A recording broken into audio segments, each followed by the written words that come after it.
Looking for the edge? Welcome to Tee Time to Overtime. From the first tee to the final whistle, we're serving up game day insights, expert analysis, and can't miss betting picks. Whether you're riding the hot hand, chasing the underdog, or just here for the love of the game, we've got you covered. Like, subscribe, let's hit the action. This is Tee Time to Overtime. The game starts now. I'm going to start off with the NFL just like we always do. And did the Ravens quietly make the best value signing of the offseason? It's going to be something that we're going to see because they just added cornerback Jaire Alexander, released by the Packers due to injury concerns and a $26.5 million price tag.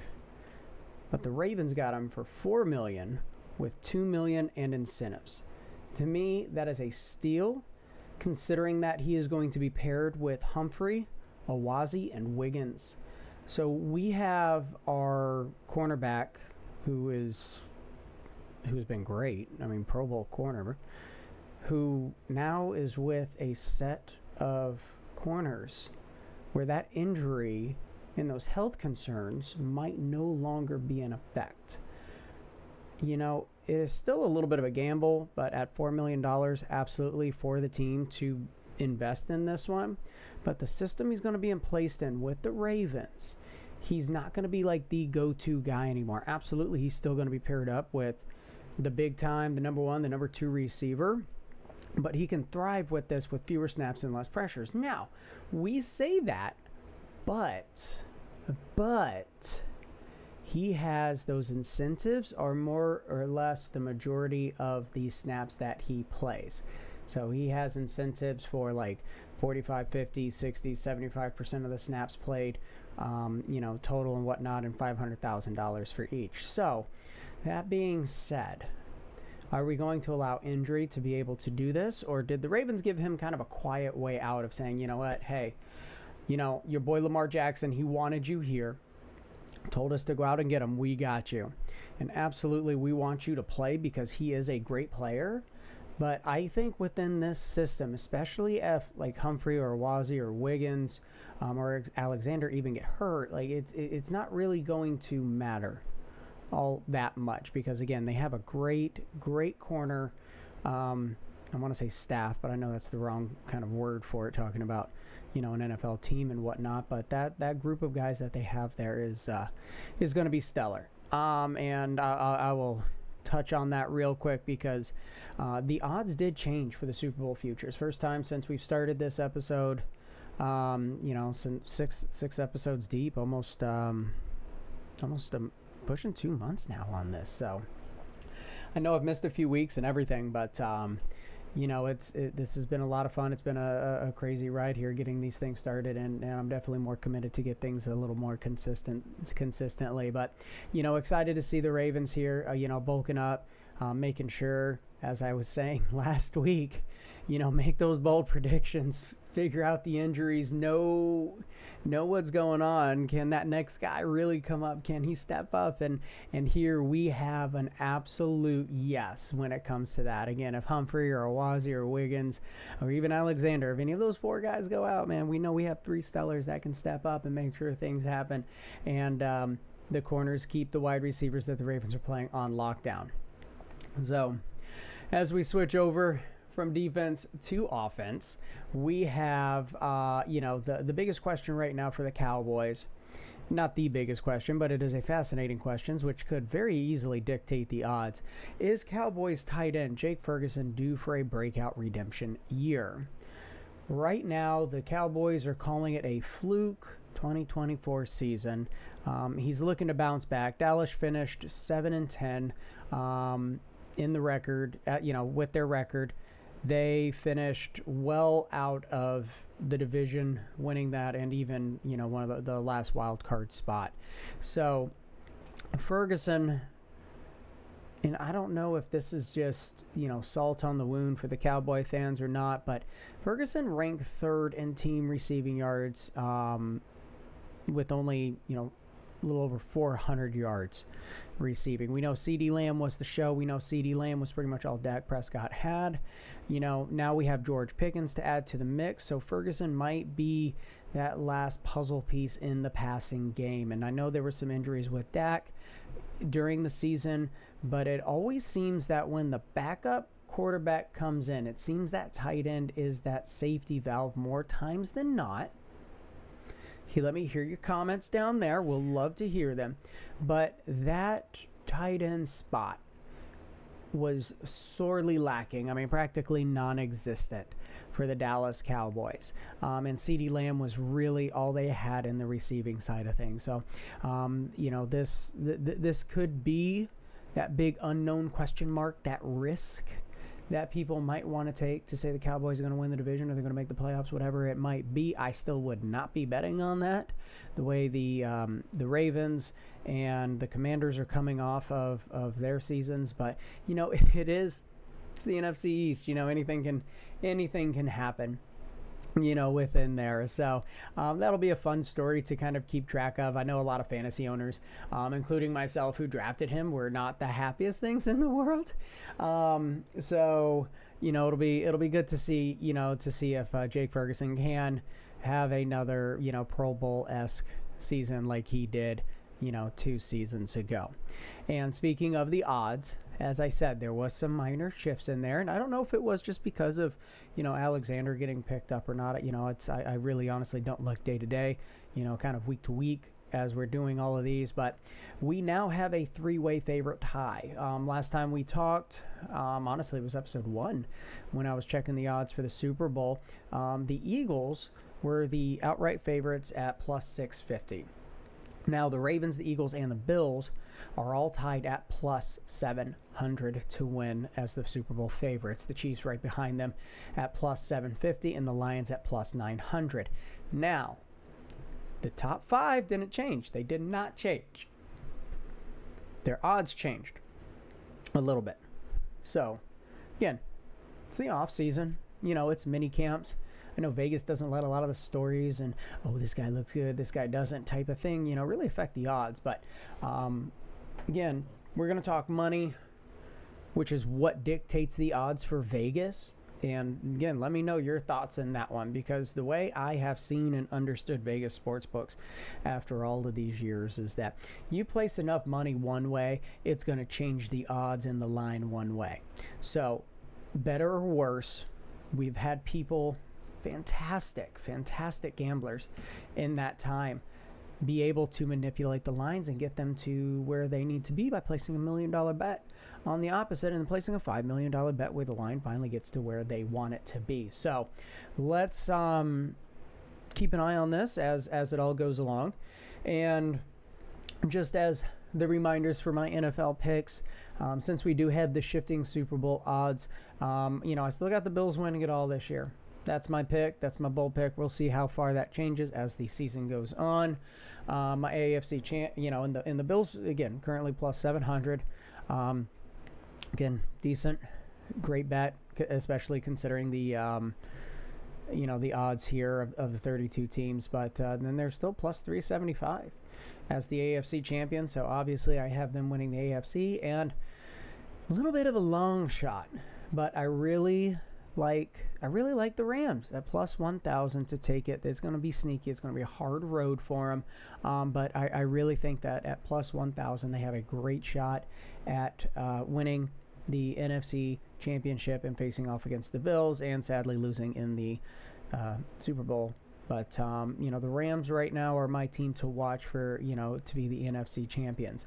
And when the regular season does kick off, you all follow me at LuciferM1989 right here.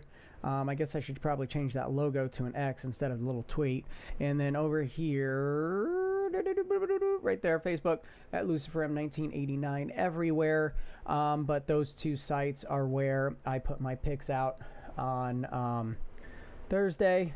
Obviously for the Thursday night game, and then also for Sunday as well. You'll see my Sunday and Monday night picks for those for every single game.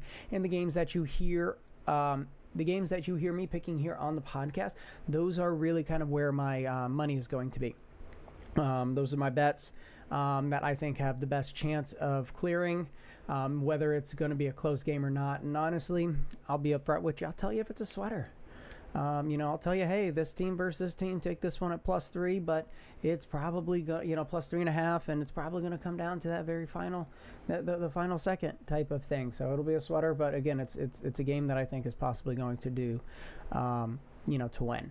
But if y'all want to hear my divisional picks, please listen to episode 4 for the NFC picks and episode 5 for my AFC picks. But we will be talking about those also later on down the road. But please catch those episodes, are absolutely fantastic. And yes, absolutely, I am biased when I say that. So as we head from the NFL gridiron, we head on to the ice and congratulate the Florida Panthers, who hoisted Lord Stanley Cup for the second time in a row.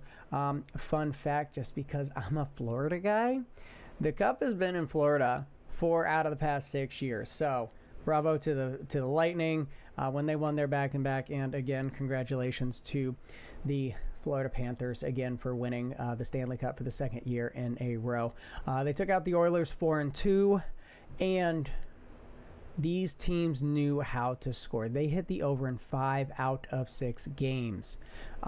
Pretty much after game 1, that line stayed at 6.5, but these guys scored 7+ goals every single time except in the last game when they hoisted the cup. And goddamn, but they got close.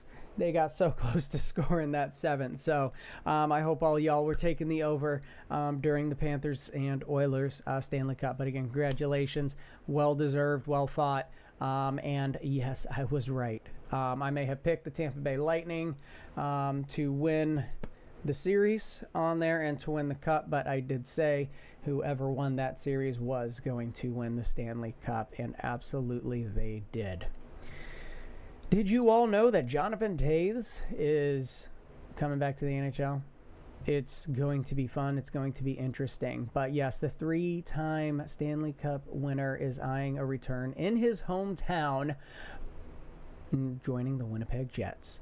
He hasn't played since 2023 when the Chicago Blackhawks released him, but he never officially retired. He was going through some injuries and some illnesses at that time towards the end of his tenure with the Chicago Blackhawks, but after some healing in India, which he did about 5 weeks worth of, he honestly really set out on a healing journey. He had a lot of fun. Hopefully he'll be back at 100% full strength, but he won't technically be a Winnipeg Jet until July 1st when free agency opens up. So, again, as Jonathan Toews never actually officially retired, he can sign with whatever team that he wants. And, it's always great playing for for your hometown. So, interested to see what Toews is going to do. Obviously, him and Patrick Kane back in when they were with Chicago winning those 3 cups was an absolute monstrous duo. The Winnipeg Jets coming off of winning the President's Trophy. I think this is going to be a great addition for both experience during the regular season and in the playoffs and during the Cup run. I think this is going to be huge moving forward with the Jets. And I have some very, very ridiculously early odds of winning the Stanley Cup next year. But the Jets aren't on there in the top 5. I think that will definitely change when Toews actually signs with them. So going to be fun. It's going to be interesting. Great to see him. Always loved watching him on the ice for all of those years. So welcome back, Jonathan Toews. We'll make it official come a couple weeks from now. But excited to see you back on the ice. Now, what other moves are shaping next season for the NHL? Officially in the in-game and the off-season for the NHL. And Connor McDavid is in no rush to re-sign. He has 1 year left on his contract with the Oilers. And, this is always a very tough conversation. We just lost the Stanley Cup. We just lost the playoffs. We went back there 2 years in a row, and of course, that's going to be the first question: is, hey, are you going? Are you going to restructure your contract? Whatever.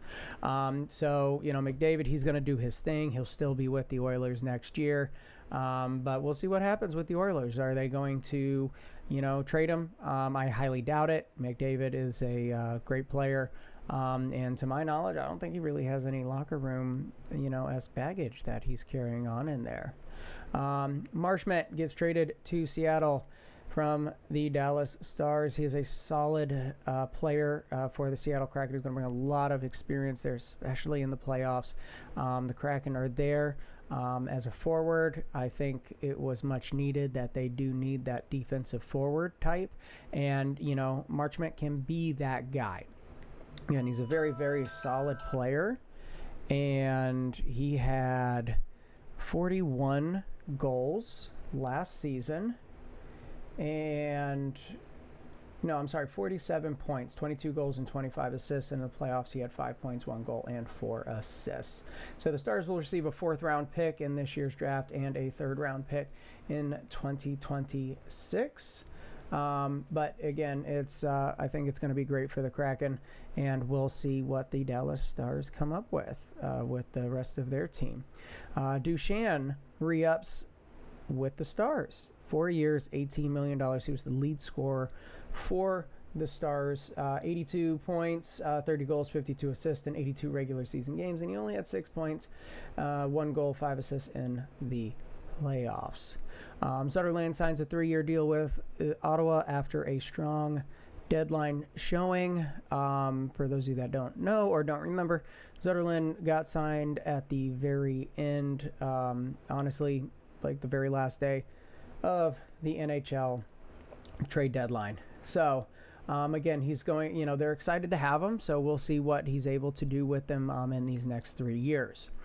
We have the NFL draft coming up. It is on June 27th, round 1, and continues on June 28th, rounds 2 through 7. You can watch round 1 on ESPN and ESPN Plus, and then rounds 2 through 7 on NHL Network and ESPN Plus as well. But for quick reminders, we have the Islanders with the number 1 pick, Sharks with the number 2, Blackhawks with the number 3, the Ottawa Mammoths with the number 4, and the Nashville Predators with the number 5 pick. So it's going to be interesting. This is one of the few sports where the rookies can drastically change those odds. So here are the absolutely ridiculously too early Stanley Cup futures. Oilers plus 700, Hurricanes plus 700. Those are your favorites to win the Stanley Cup next year. The Stars at plus 900, Panthers plus 1,000 to win a 3rd Stanley Cup in a row, and the Avalanche at plus 1,000 as well. So, my picks, way too early. Let's just enjoy the amazing season and the amazing playoffs that we just got, that we just got done with. So we will continue with the picks, and when the season picks back up on Saturdays, you will see me posting on Facebook and X at Luciferm1989. So please go follow me on those 2 platforms, and you'll see the slew of Saturday games. I will have all the picks, and again, the ones I'm talking about here first thing in the morning, because this show drops 6 a.m. every single Saturday. Those are the games that I'm putting the money on. So those are the ones to not sleep on. All right. So you guys we're on the same page now, maybe? All right. We'll get there. Don't worry about it. Just subscribe. Listen, first thing in the morning, before the game starts, whatever it might be. More importantly, go to Facebook and go to X. Then you'll really see it. So we're going to switch back from the ice. We're going to head back to the grass as we head to the PGA. We have another big congratulations, as we always do at the beginning of this segment. JJ Spaun, the man who was about to walk away from the PGA, and I don't blame him. When you lose confidence in that game, it's tough to get back. But he won the U.S. Open in Oakmont in absolute style. Walk-off 60-foot birdie putt on the 72nd hole. Like, seriously, like the scene in Happy Gilmore at the end when the big TV tower comes crashing down, and they're like, oh, no, it's okay. We'll get this fixed. And it's like, no, I think I'm just going to win it now. That's what I felt like that conversation with this caddy was. This caddy walks up to JJ and says, hey, 64 feet, 2-putt, U.S. Open champion. He's like, nah, I think I'm just going to win it now. So an absolute amazing finish to Oakmont. 1 under was the winner. The only player to shoot under par all 4 days. He started out 4 under, pretty much a wire-to-wire win. Absolutely amazing. And, he went all in. He really did go all in. Like I said, he was about to quit this game, but he decided he was going to go out swinging. So this is a very, very big lesson that we all can learn. When you go all in on something, when you commit and you do it and you say, screw it, let's make it happen, fucking shit happens, man, and you can make it happen. Absolutely amazing. JJ Spaun, super excited, fun to watch all weekend long with him at Oakmont. And I know these boys are ecstatic playing at the Travelers Championship at TPC River Highlands in Cromwell, Connecticut. They finally get a break after almost a month of some pretty ridiculously hard courses that have set up. So, again, nothing to take away from TPC River Highlands, but this is going to be a lot more of a receptive course, as we have seen on Thursday. We had two guys shooting 62, 8 under, with Scotty Scheffler and Eckroth. So congratulations to them, on that one. But here as we head into the weekend and Travelers Championship, remember it's a signature event, so there's no cut. So always fun. We'll be watching everybody play. JJ Spaun had a rough go of it for round one, but I'm sure he'll bounce back. And that's Oakmont mentally takes it out of you. That's a mental drain. So I really didn't have him doing that well in the this weekend, but we have some amazing golfers out there, and JJ is one of them. So he'll definitely rebound. Excited to watch him play. So what's the story with the PGA's new CEO? Brian Rowland is stepping in after 2 decades in the NFL, where he revamped fan engagement. He'll transition in as Jay Monahan wraps up his tenure in 2026. The search committee was loaded with Tiger Woods, Adam Scott, Arthur Blank, Jay Monahan, and a few others as well. So that search committee got together, and I'm kind of excited to see where Brian is going to lead the PGA. The global brand that he brought to the NFL. And when I say global, I mean on all aspects of media. Here, I don't even have odds for who's going number 1 and number 2 in the NHL draft, because the NHL is a global sport and their global branding is pretty damn good. But the view of it in terms of Vegas and other such things isn't there. Brian Rowland is a reason and part of why it is there. He honestly, he doesn't really have his work cut out for him. Golf is a huge global brand. We have a lot of mini tours that aren't really talked about. So, I see the strategies of doing guest things and other such. And, as this whole PGA versus Live thing continues on, I think we will find a very, very fun space within golf that will bring a lot of these things together.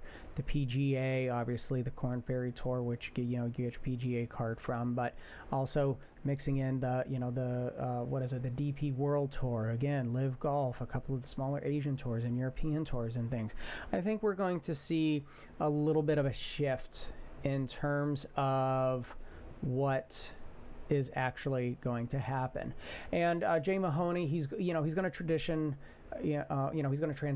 My apologies. The day-to-day and the responsibilities to the new CEO. Again, he just got hired. Mahoney's there until the end of 2026, so he's going to slowly relinquish control and the day-to-day to Brian Rowland. So excited to see how that's going to shake out when it's all said and done. Now, here's the big what can absolutely change the odds on so many different things moving forward.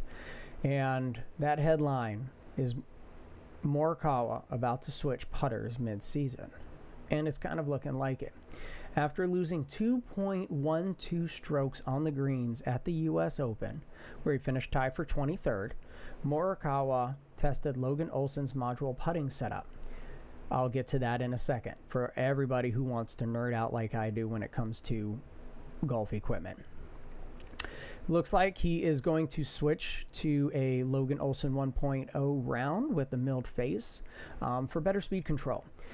And I'm going to link a couple different things. I'm going to link a YouTube video, and I'm going to link the website in here for the for this fitting system. It is very fascinating. It's absolutely awesome. Putting was the last real thing for this to kind of go through. So super excited to see this. I mean, they can switch the heads, they can switch the face, they can switch the weights, obviously, to get it to what you need it to be. For those that don't play golf, and for tips of those those that currently play and fitters and other things, fun background story for me. I was actually learning and went to school for professional golf management, so I got to learn and see a lot of fun things, and I was 6 months away from graduating before I figured out I didn't want to do that seasonal travel thing. And that's just me, that's my personality, say what it is. So I never actually got my pro card or anything like that, but I had a lot of great internships at some great golf courses and met some amazing teachers. And then the fitting process, absolutely, that started when I worked at Edwin Watts a long time ago. Learning to do that and seeing that technology grow even to this day is quite fascinating. And for the golfers out there, they will know, they will understand this. You will look down at something and be like, this is great. You will hit it. You'll hear a noise and you'll be like, that's it. And that can honestly inspire confidence in all of us golfers, to be able to step up to something confident and know I'm going to hit that shot. I'm going to hit that shot shape, whatever it might be. It does add that improvement. So a lot of y'all will think I'm crazy, and please put those in the comments down below. Be like, dude, you're batshit crazy. You're nuts. You're just like every other golfer out there. But in truth, again, watch it, see it. Excited to see how this works out for Morikawa. As putters, as we lose it, it is very tough where you can sit here and go through putter after putter after putter after putter after putter after putter. We've seen a lot of pros stick to the same putter and have a great career. And then the second they change it, that career starts going downhill fast. So excited to see it. I wish Collin Morikawa all the luck. And I haven't gotten a glimpse of his putter yet while watching the Travelers, but I will definitely be keeping a bigger and closer eye on that this weekend. Speaking of this weekend, we had our round one odds. Yes, I know we're listening to this on Saturday, and then likewise on, we're listening to this on Saturday, so I have my odds for round one and round two. And, again, it's just to kind of give you guys that idea when you're looking at the odds and everything moving forward. Again, follow me on Facebook and X. You'll see my picks. You'll see what I'm following there in golf. And then I've switched things up a little bit. So my picks, I'm going to give you 3 golfers I'm looking at to win, to finish in the top 5, top 10, top 20. And it's also kind of, I guess I really don't need to say this, but if I'm putting them to win, then most likely I would definitely bet money to put on in finishing in the top 20 at least, possibly even the top 10 if the odds are there. And the top 20, those picks are definitely more leaning towards the odds, the good odds that you're getting and the caliber of a player that they are. But round one, you had Scotty Scheffler at plus 300, Rory McIlroy plus 1,300, Schauffele at plus 1,600, Morikawa plus 1,750, and Victor Hovland at 2,250. So after round one, we have our leaders at 8 under, which is one of them, Scotty Scheffler, who is now minus 125 to win the tournament. Rory McIlroy plus 700. He is tied third at 6 under. Keegan Bradley plus 1,750. T3 minus 6. And then Fleetwood, Eckroat, Hovland, Morikawa, all plus 300, plus 300, plus 3,000, combined to round it all out there. And again, Eckroat being one of the leaders, to finish it. So if you all have faith that he can possibly go for it, man, that is a great bet there at plus 3,000. Probably similar, if not worse, than what it was to start round one. But my picks that I was really excited for is Victor Hovland over Sam Burns at minus 110, and then I had Justin Thomas over Ludwig Åberg at plus 105. I thought those were great odds with Justin Thomas coming off of a good U.S. Open. Åberg, he's just, when he's on, but when he's off, man, it can do that one. But my reminder to all of you and especially when it comes to the gambling strategy of golf, it's a 4-day grind. Those are the bets that I just gave you. I have Hovland over Burns after 4 rounds, after 72 holes. Thomas over Oberg, plus 105, after 72 holes. So again, that is, you always have to think that. How good is he? How solid is he? Is he just a sprinter coming out and then doesn't finish strong? Or is it somebody who we know can come back or have a combination of those two? Can he put 4 rounds together? Can he only put 2? And then are those 2 going to be Friday, Saturday, and then Sunday he just, or again, is he going to make that cut and then that weekend he's just going to soar up, but he's not really going to, be in contention just because of what he did going into the weekend. So, don't go and chase those long shots, unless you can afford to do it. And even then, I'm talking maybe 1% of your bankroll is all you should be betting on those long shots, because again, at plus 3,000, that means it should take you roughly 300 bets to hit that. 300 picks in order to finally get that. That's your break even, if you will. So, look into the matchups that you trust, the golfers that you know, and then always on the weekend, find that guy hitting the greens. Find the guy hitting the fairways, and find the guy who's making the putts, because that is going to be the guy that you're going to want to bet. So that's a wrap on this round of Tee Time to Overtime. From the greens to the ice and every yard in between, we've covered the plays and the odds. Think you've spotted the next big upset or locked in a winning parlay? Let us know. Subscribe, rate, and follow for your weekly dose of insights, predictions, and betting tips. And remember, play smart, bet responsibly, and enjoy the game. This is Tee Time to Overtime. See you next time.